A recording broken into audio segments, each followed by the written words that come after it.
오늘은 시편 5편 1절에서 8절 말씀입니다. 이동원 목사님이라는 목사님 계시는데요. 미국에서 목회하시다가 한국에 들어가셔서 한국지구촌 교회 목회하시는데,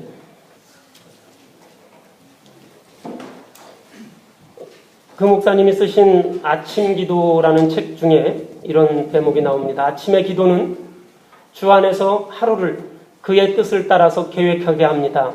아침의 기도는 하루를 직면하는 위험 있는 삶의 자세를 선물합니다.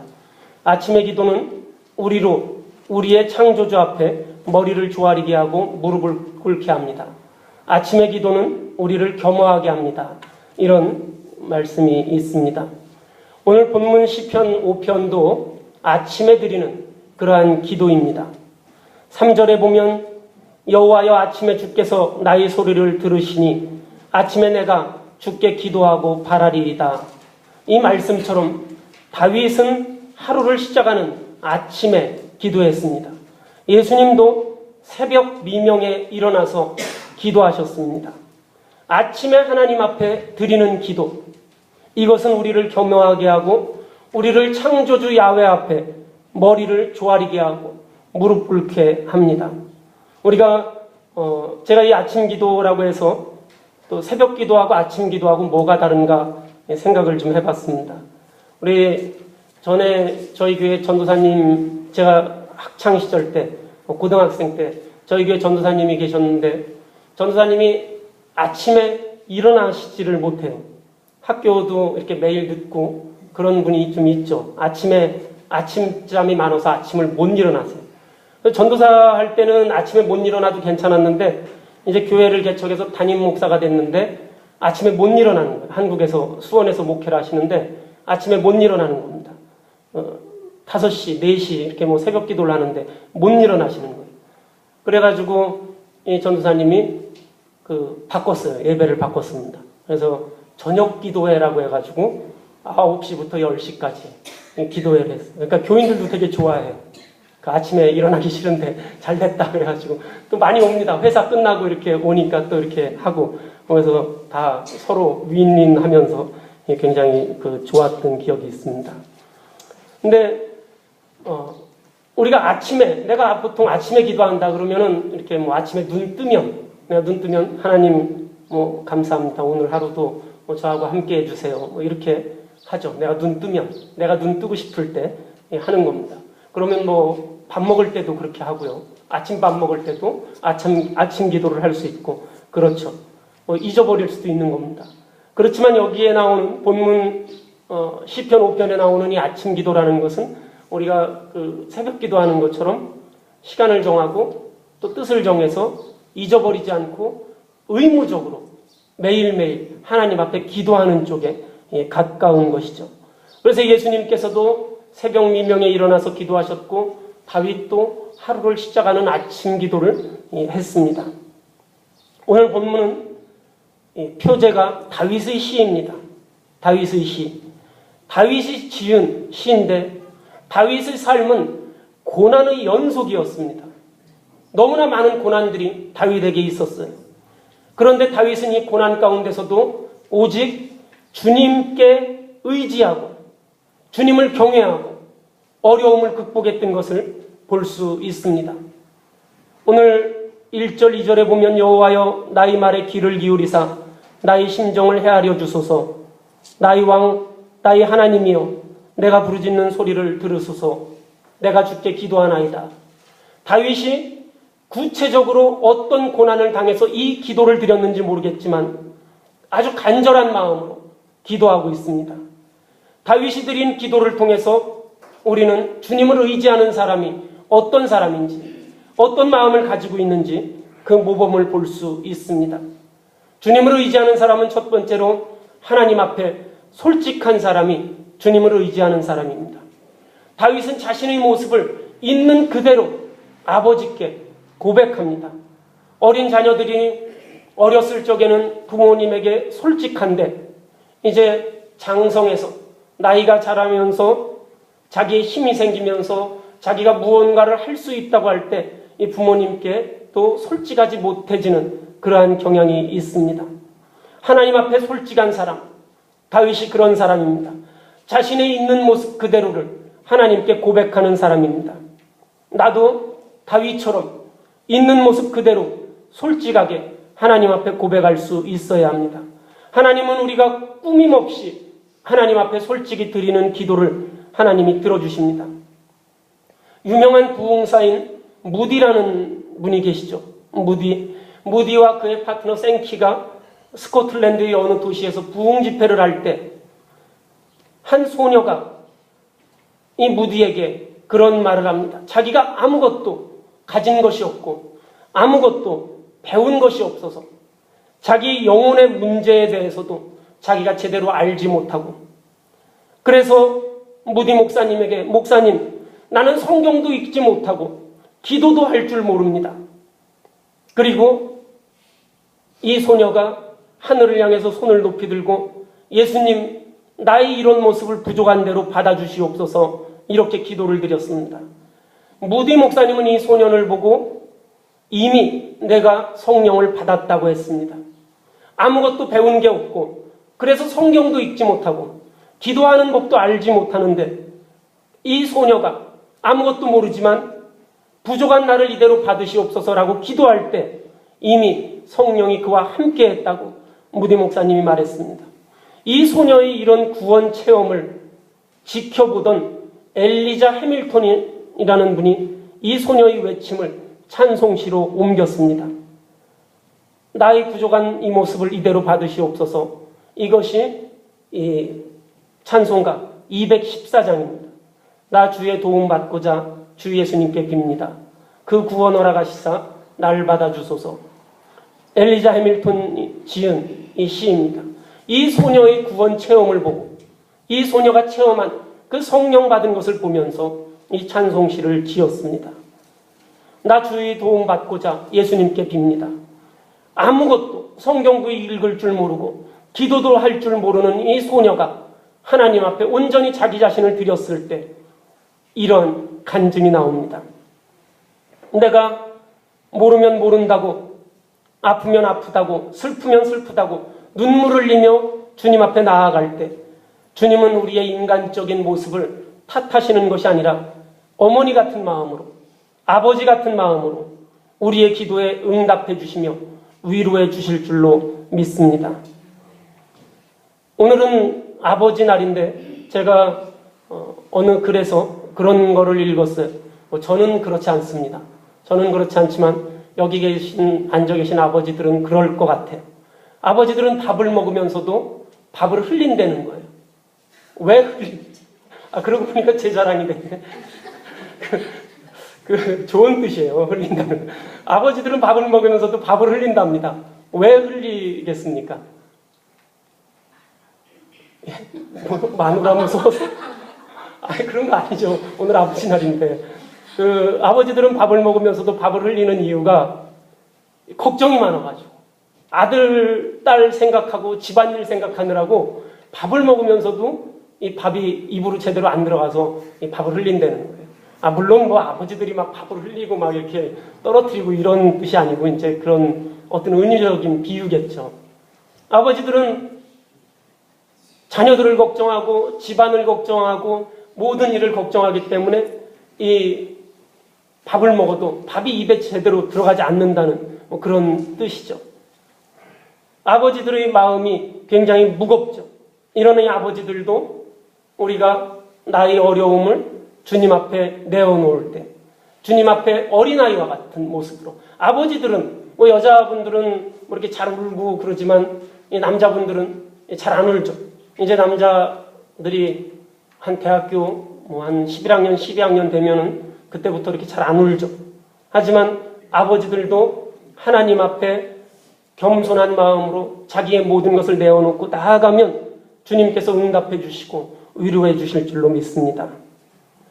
또 이 다윗은 하나님께 모든 것을 맡기는 사람입니다. 다윗은 자신이 당하는 고난과 억울함을 하나님께서 통촉하신다는 믿음을 가지고 하나님께 맡깁니다. 억울한 일이 무엇입니까? 어떤 일이 억울합니까? 지난주에 우리가 불쌍함, 긍휼에 대해서 제가 말씀드렸는데, 긍휼이라는 것은 내 모든 노력을 다 했는데도, 내 최선을 다했는데도 안 돼서 내가 무릎 꿇었을 때, 내 모든 것을 다 했는데 안 됐을 때, 그때 얼마나 그 모습이 불쌍합니까? 억울하다는 것이 무엇입니까? 어떤 일이 억울합니까? 우리가 사기꾼이 있어요. 사기꾼의 첫 번째 조건이 뭔지 아십니까? 사기꾼의 첫 번째 조건은 사기꾼은 사기꾼처럼 보이지 않아야 된다는 거예요. 제가 사기꾼 같습니까? 제가 사기꾼의 완벽한 조건을 가지고 있는 거예요. 저는 사기꾼처럼 안 보이죠. 제가 사기를 하면 잘할 것 같아요. 2000년 초에 A&D 전문가라고 인수개발 전문가라는 그 사기꾼이 있었는데, 한국의 유명한 S전자에서 그 A&D 전문가에게 300억을 투자했다가 다 날려버린 이야기는 아는 사람만 아는 그 특급 비밀입니다. 여러분들도 이제 다 알게 된 거예요. 저랑 같이. 그래서 우리 이렇게 자기가 유명한 대기업도 어떤 것에 이렇게 깜빡 속아서 혹은 좀 더 이익을 보고자 몇백억을 투자했다가 한 푼도 건지지 못하고 그냥 다 날려버리고 소문 날까봐 그냥 덮어버리는 겁니다.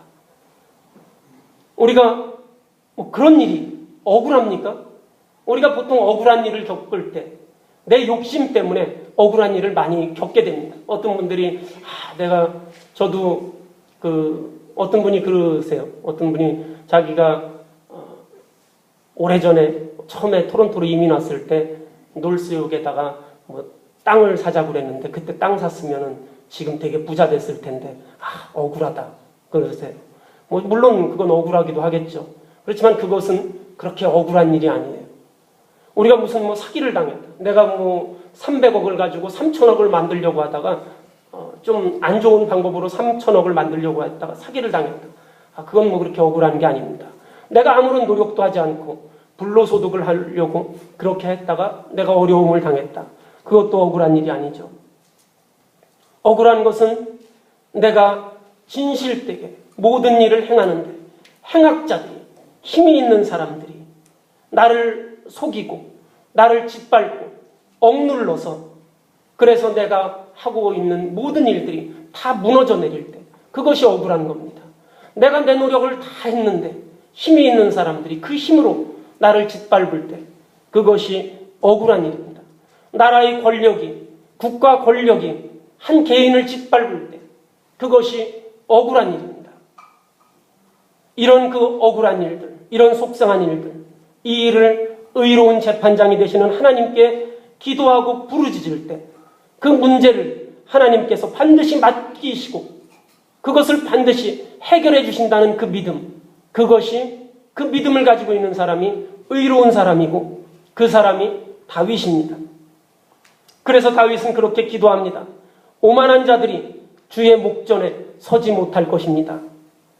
주는 모든 행악자를 미워하시며 거짓말하는 자들을 멸망시키실 것입니다.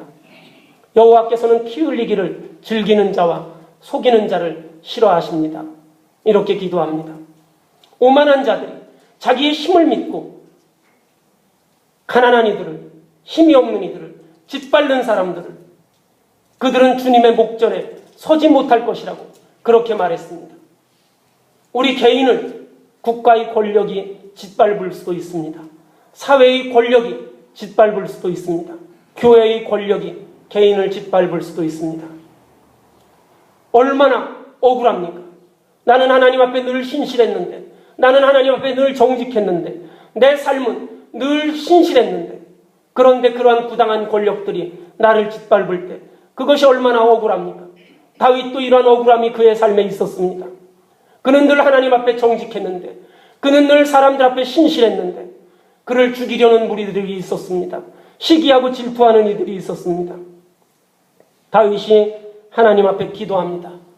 오만한 자들은 하나님 앞에 서지 못할 것입니다.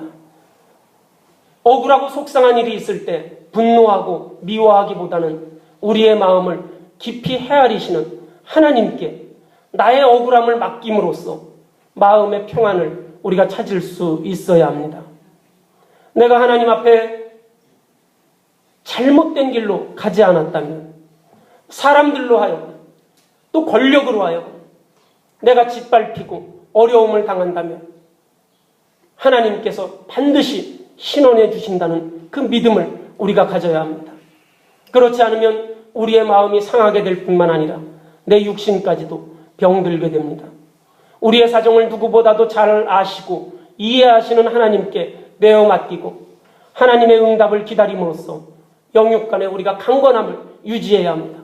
여러분들이 다윗의 시편을 읽으시면서 다윗의 생애를 보면 또 이스라엘의 왕들의 이야기를 읽으며 다윗의 성장을 보면 다윗처럼 살면 우리가 왕이 되기 전에 우리는 자살하거나 미치거나 어디로 도망가거나 이럴 수밖에 없을 것입니다.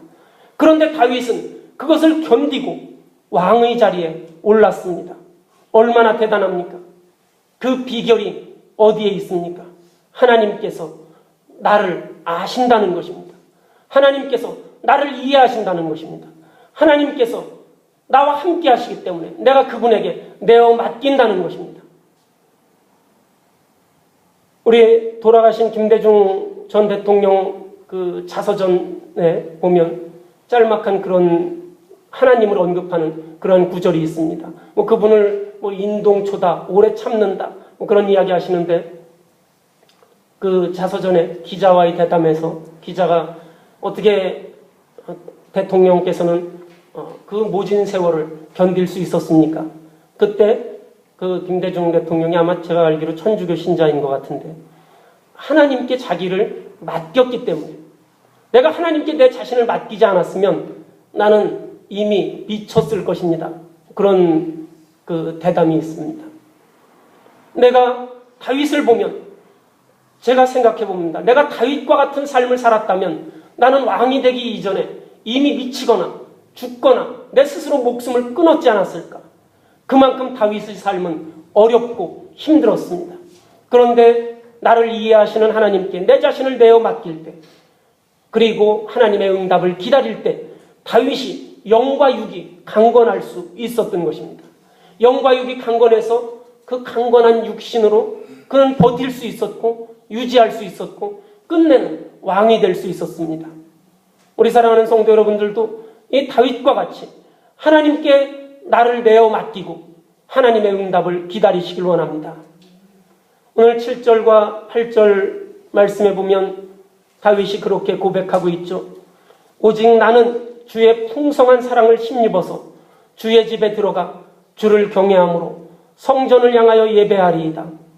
여호와여 나의 원수들로 말미암아 주의 의로 나를 인도하시고 주의 길을 내 목전에 곧게 하소서. 이렇게 고백하고 있습니다. 왕이 되어서 자기가 좋은 위치에 있을 때 이렇게 고백한 것이 아닙니다. 어려움 중에 있을 때 원수들이 내 목전에서 칼을 내 목에 겨누고 있을 때 다윗이 이렇게 고백한 것입니다.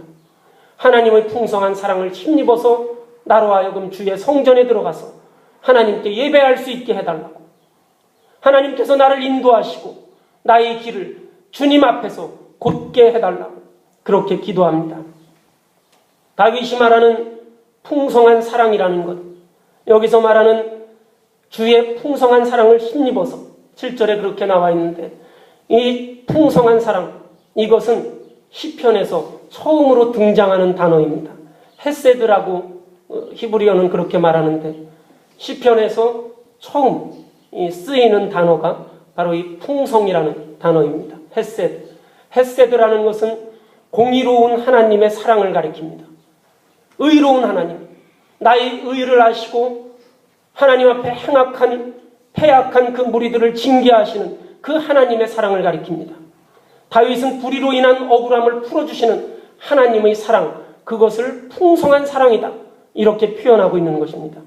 나의 억울함을, 나의 원수들을 향한 그 억울함을 하나님께서 풀어주시는 것, 이것이 하나님의 풍성한 사랑, 이렇게 표현하고 있는 것입니다.